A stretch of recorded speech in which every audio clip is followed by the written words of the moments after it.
2027 one day বিশ্বকাপ নিয়ে নতুন ছক কষছে বাংলাদেশ।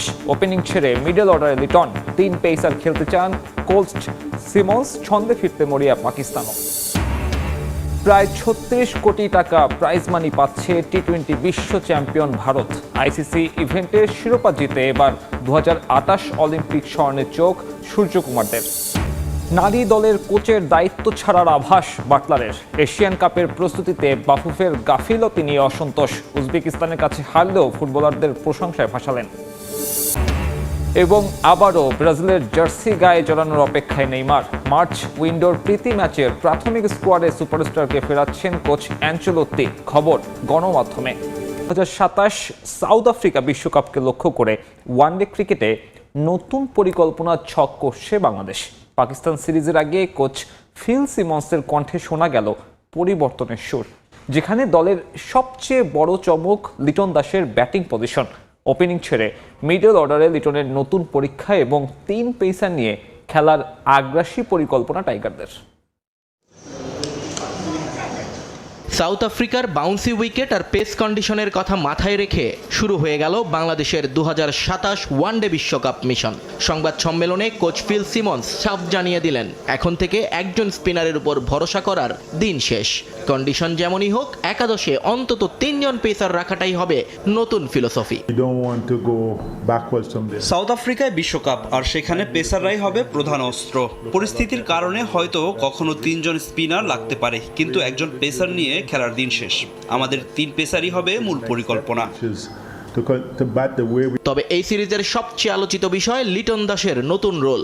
যিনি কিনা দীর্ঘ সময় দলের ওপেনিং সামলেছেন, তাকে এবার দেখা যাবে মিডল অর্ডারে। কোচের ব্যাখ্যা, 50 ওভার কিপিং করার পর ওপেন করাটা যেমন কঠিন, তেমনি মিডল ওভারে স্পিন সামলাতে লিটনের অভিজ্ঞতা দলের জন্য হবে তুরুপের তাস। মিডল অর্ডার আমাদের জন্য অ্যাকিলিস হিল বা দুর্বল জায়গা হয়ে দাঁড়িয়েছে। লিটন স্পিন বোলিংয়ের বিপক্ষে আমাদের অন্যতম সেরা ব্যাটার। দলের প্রয়োজনে সে নতুন চ্যালেঞ্জ নিতে সানন্দে রাজি হয়েছে। তার সঙ্গে আফিফকেও একই কথা ভেবে ফেরানো হয়েছে। শুধুমাত্র অভিজ্ঞতার উপর নির্ভর না করে 20 থেকে 24 জনের একটা শক্তিশালী পুল তৈরির দিকেও নজর দিচ্ছে টিম ম্যানেজমেন্ট। নতুনদের জন্য বার্তাটা পরিষ্কার, যে কোনো মুহূর্তে ডাক আসতে পারে জাতীয় দলে। লক্ষ্য কেবল সরাসরি বিশ্বকাপ কোয়ালিফাই করা নয়, বরং র্যাঙ্কিংয়ে আরও উপরে উঠে আসা। সাকিব আল হাসানের অনুপস্থিতি বা মাঠের বাইরের আলোচনা নিয়ে কোচ মাথা ঘামাতে নারাজ। তাই তার ভাবনায় শুধুই আসন্ন পাকিস্তান সিরিজ। প্রতিপক্ষ শক্তিশালী হলেও ভালো উইকেটে ক্রিকেট খেলে জয়ের ধারা বজায় রাখতে চায় লাল সবুজ। সাকিব সম্পর্কে আপনারা যতটুকু জানেন, আমিও ততটুকু জানি। আলাদা করে বলার কিছু নেই। আমি সিরিজটা জিততে চাই এবং সেটা আধিপত্য ধরে রেখে। পরিবর্তিত পরিকল্পনা আর তারুণ্য অভিজ্ঞতার মিশেলে 2027-এর যে স্বপ্নযাত্রা শুরু হলো, তার প্রথম অগ্নি পরীক্ষা এখন ঘরের মাঠের এই দ্বিপাক্ষিক সিরিজ। টি-20 বিশ্বকাপ ব্যর্থতা ঝেড়ে বাংলাদেশ সিরিজ দিয়েই ঘুরে দাঁড়াতে চায় পাকিস্তান। তবে মিরপুরের উইকেটের সঙ্গে মানিয়ে নেওয়াটাই তাদের জন্য বড় চ্যালেঞ্জ। কিন্তু এবার মিরপুরের হোম অফ ক্রিকেটের পিচ দেখে সন্তুষ্ট তাদের হেড কোচ মাইক হেসন। ব্যাটে বলে দারুণ ম্যাচের প্রত্যাশা। এছাড়া কোনো শাস্তি নয়, নতুনদের বাজিয়ে দেখতেই বাবর আয়বদের স্কোয়াডের বাইরে রাখা হয়েছে বলে জানান হেসান। টি-20 বিশ্বকাপের উন্মাদনা শেষ হতে না হতেই নতুন চ্যালেঞ্জের সামনে দাঁড়িয়ে বাংলাদেশ পাকিস্তান। এবারের এই বিশ্বকাপ নিয়ে দুদেশই সমালোচনা চরমে। টাইগাররা যায়নি খেলতে, মেন ইন গ্রিন কথা তুবড়ি ছুটিয়েও পারেনি কিছুই করতে। উল্টো ভারতের ফাইনাল জয় নিয়ে নানা বিরূপ মন্তব্য করছে পাকিস্তানিরা। কিন্তু হেড কোচ মাইক হেসনের মতে টুর্নামেন্টের লম্বা পথ পাড়ি দিয়ে যোগ্য দল হিসেবে শিরোপা জিতেছে ভারত। তবে বিশ্বকাপে নিজের দলের পারফরমেন্স নিয়ে এখনও চলছে নানা কাটাছেঁড়া। যদিও সেসব ভুলে যেতে চান তিনি। পাকিস্তানের জন্য এই সিরিজটা শুধু নতুন সফর নয়, বরং নিজেদের প্রমাণের নতুন মঞ্চ বলে মনে করেন হেসন। আসলে ফাইনালটা খুব ক্লোজ ম্যাচ ছিল না। লম্বা একটা টুর্নামেন্টের শেষ পর্যন্ত সেরা দলটাই শিরোপা জিতেছে এবং এটা নিয়ে দ্বিমত করার কিছু নেই। বিশ্বকাপ শেষ, আমাদের এখন সামনের দিকে তাকানো উচিত। বাংলাদেশ হোম কন্ডিশনে বেশ ভালো দল। সিরিজে ভালো করাটাই এখন আমাদের বড় লক্ষ্য। মিরপুরের উইকেট নিয়ে আলোচনা আর সমালোচনা দুটোই পুরনো। গত সফরে এখানকার বাউন্স আর সারফেস নিয়ে নাখোশ ছিলেন মাইক হেসন। তবে এবার বিপিএল এর পিচ দেখে বদলেছেন সুর। সবুজ ঘাসের ছোঁয়া দেখে তার প্রত্যাশা ব্যাটে বলের লড়াইটা জমবে দারুণ। Without doubt, yeah. I mean, it certainly looks far better. মিরপুরের উইকেটের সঙ্গে মানিয়ে নেওয়াটাই আমাদের জন্য বড় চ্যালেঞ্জ। আগে এখানে খুব একটা ভালো উইকেট ছিল না, তবে নিঃসন্দেহে এবার বেশ ভালো উইকেট মনে হচ্ছে। বিপিএলেও বেশ ভালো পিচ দেখেছি। এখন অনেক বেশি ঘাস আছে। ব্যাটিং বোলিং দুটোই ভালো হবে, দারুণ ম্যাচ হবে। এতে দু দলই লাভবান হবে। আসলে দুই দলই চাই ভালো উইকেটে খেলতে। Both sides want to play on good cricket wickets and be challenged. So. বাংলাদেশের বিপক্ষে ওয়ানডে সিরিজের জন্য পাকিস্তানের স্কোয়াডে এবার বড় চমক 6 জন নবাগত। নিয়মিতদের বাদ পড়া নয়, বরং সায়েন্স বা ঘরোয়া ক্রিকেটে পারফর্ম করা তরুণদের বাজিয়ে দেখতেই এই ঝুঁকি। ফারহান কিংবা মাজ সাদাকাতের মতো প্রতিভা এখন মুখিয়ে আছেন লাল সবুজের ডেরায় নিজেদের সামর্থ্য দেখাতে। I think, as I said, it's a great opportunity for us to look. কাউকে ড্রপ করা হয়নি, এটা তরুণদের দেখার সুযোগ। ফারহান, মাজ সাদাকাত, গাজী ঘড়ি ঘরোয়া ক্রিকেটে দারুণ করেছে। শামিল হোসেন লিস্ট এ ক্রিকেটে সর্বোচ্চ রান সংগ্রাহক। শাহিনসের হয়েও ভালো করেছে। এখন তাদের প্রমাণের সময়। নিজেদের কন্ডিশনে বাংলাদেশ সবসময় সমীহ জায়গা নিয়ে দল। ওয়ানডে ফরম্যাটে টাইগারদের শক্তিমত্তা সম্পর্কে সতর্ক হেসনও। তবে কন্ডিশনের সঙ্গে দ্রুত মানিয়ে নিয়ে সিরিজ জয়ের লক্ষ্যে ছক আঁকছে পাকিস্তান। টি-20 বিশ্বকাপে শিরোপা জয়ে আইসিসি থেকে 30 লাখ মার্কিন ডলার প্রাইজ মানি পাচ্ছে ভারত, যা বাংলাদেশি মুদ্রায় প্রায় 36 কোটি টাকা। এছাড়া রানার্স আপ হওয়ায় নিউজিল্যান্ড পাচ্ছে 19 কোটি 50 লাখ। এর বাইরেও ভারতীয় ক্রিকেট বোর্ডের বড় সড় আর্থিক পুরস্কার পেতে যাচ্ছেন সূর্যকুমার যাদবরা, যদিও এ নিয়ে এখনো আনুষ্ঠানিক ঘোষণা দেয়নি বিসিসিআই। আহমেদাবাদের নরেন্দ্র মোদী স্টেডিয়ামে ইতিহাস গড়েছে ভারতীয় ক্রিকেট দল। প্রথম দল হিসেবে টানা দ্বিতীয়বারের মতো টি-20 বিশ্বকাপের শিরোপা ঘরে তুলেছে মেন ইন ব্লু। আর এই আনন্দ ছড়িয়ে পড়েছে পুরো ভারত জুড়ে। নেচে গেয়ে আনন্দ উল্লাস ও আতশবাজিতে সূর্যকুমার যাদবদের বিজয় উদযাপন করেছেন ভারতীয় সমর্থকরা। তৃতীয় শিরোপা ঘরে তুলে উদযাপনের কমতি রাখেনি ভারতীয় ক্রিকেটাররাও। সঙ্গে আন্তর্জাতিক ক্রিকেট কাউন্সিল থেকে বড় অঙ্কের পুরস্কার পেয়েছে টিম ইন্ডিয়া।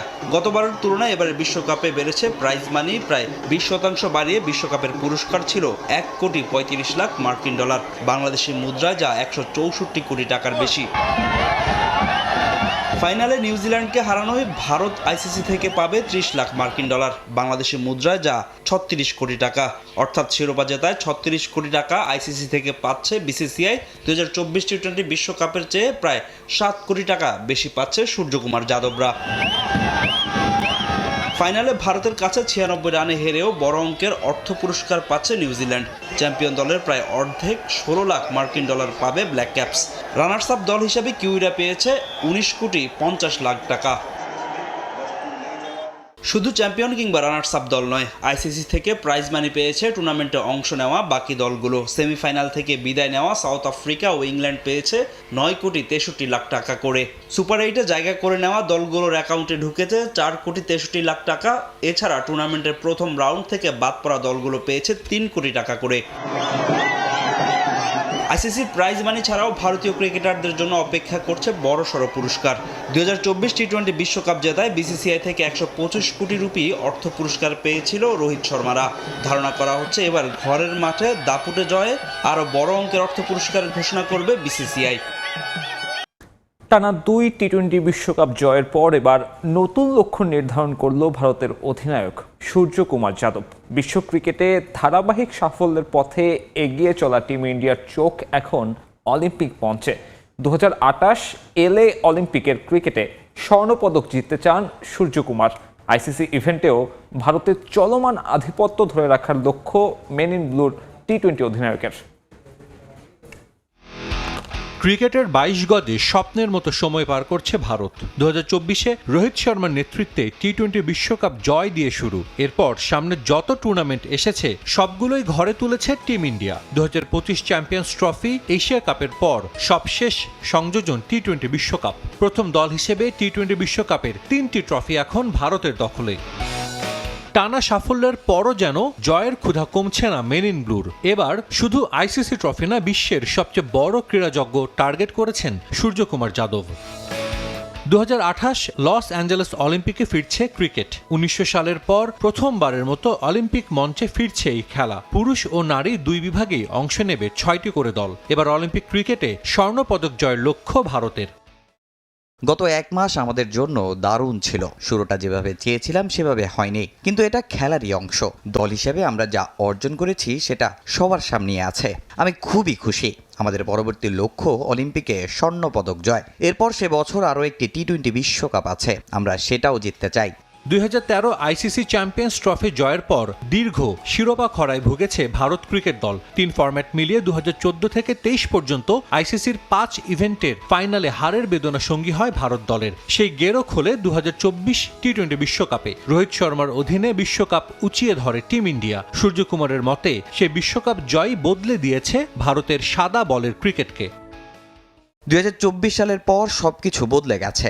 আমরা 2024 থেকে ভিন্ন ধরনের ক্রিকেট খেলছি এবং সেখান থেকে বুঝতে পেরেছি এই দলকে কিভাবে এগিয়ে যেতে হবে। আমরা 2025 সালে আইসিসি চ্যাম্পিয়ন্স ট্রফি জিতেছি। এবার 2026-এ ঘরের দর্শকদের সামনে বিশেষ কিছু করতে চেয়েছিলাম। আমরা থামতে চাই না। 2027, 2028, 2029 সালেও ট্রফি জয় চালিয়ে যেতে চাই। অনেকদিন ধরেই সমালোচনা ছিল ভারত জাতীয় দলের কোচ গৌতম গম্ভীরকে নিয়েও। 1 বছরের ব্যবধানে দলকে 2টি আইসিসি ট্রফি উপহার দেয়ায় আপাতত সেই আলোচনা আর হচ্ছে না। বিশ্বকাপ জয়ের পর কোচেরও প্রশংসা করেছেন সূর্যকুমার। ড্রেসিং রুমের দ্বন্দ্ব নিয়েও এখন আর নেই উচ্চবাচ্য। আপাত দৃষ্টিতে মনে হতেই পারে ভারত ক্রিকেট দল এখন এক সুখী পরিবার। জাতীয় দলে ফেরার দীর্ঘ অপেক্ষার অবসান হচ্ছে নেইমারের। ব্রাজিলিয়ান জনপ্রিয় এক সাংবাদিকের দাবি, রদ্রিগোর ইনজুরিতে মার্চ উইন্ডোতে ফ্রান্স ও ক্রোয়েশিয়ার বিপক্ষে 2টি প্রীতি ম্যাচের প্রাথমিক স্কোয়াডে রাখা হয়েছে এই ফরোয়ার্ডকে। তবে চূড়ান্ত স্কোয়াডে জায়গা পেতে নেইমারকে দিতে হবে কঠিন পরীক্ষা। সান্তোসের বেশ কয়েকটি ম্যাচ মাঠে বসে দেখবেন কোচ কার্লো অ্যানচেলোত্তি, যেখানে নেইমারের ফিটনেস ও পারফরমেন্স দেখে সিদ্ধান্ত নেবেন সেলেসাও বস। ম্যাচের প্রাথমিক স্কোয়াডে আছে নেইমারের নাম। ব্রাজিলিয়ান ফুটবল ফেডারেশনের বরাতে এমনটাই দাবি ব্রাজিলিয়ান জনপ্রিয় সাংবাদিক লুকাস মুসেত্তির। রদ্রিগোর ইনজুরিতে কপাল খুলছে নেইমারের, যদিও এখনও আনুষ্ঠানিক স্কোয়াড ঘোষণা করেননি কার্লো আনচেলোত্তি। বয়সের বিবেচনায় 2026 বিশ্বকাপটাই নেইমারের জন্য শেষ মেগা আসর। যুক্তরাষ্ট্র, কানাডা, মেক্সিকোতে হতে যাওয়া 2026 বিশ্বকাপে নেইমারকে ফেরানোর দাবি দীর্ঘদিন ধরেই করে আসছিলেন তার ভক্তরা, কিন্তু একের পর এক ইনজুরি কঠিন করে দিয়েছিল সেই সুযোগ। কদিন আগেই ফিরেছেন ইনজুরি থেকে, তবে এবার সেই আশা পূরণ হওয়ার পথে। নেইমারের মতো কোচ কার্লো আনচেলোত্তির জন্য এবারের বিশ্বকাপটা অনেক বড় চ্যালেঞ্জের। দীর্ঘ সময় শিরোপার মুখ না দেখা সেলেসাওদের মেগা আসরের ট্রফি জেতানোর দায়িত্ব এই ইতালিয়ান মাস্টারমাইন্ডের কাঁধে।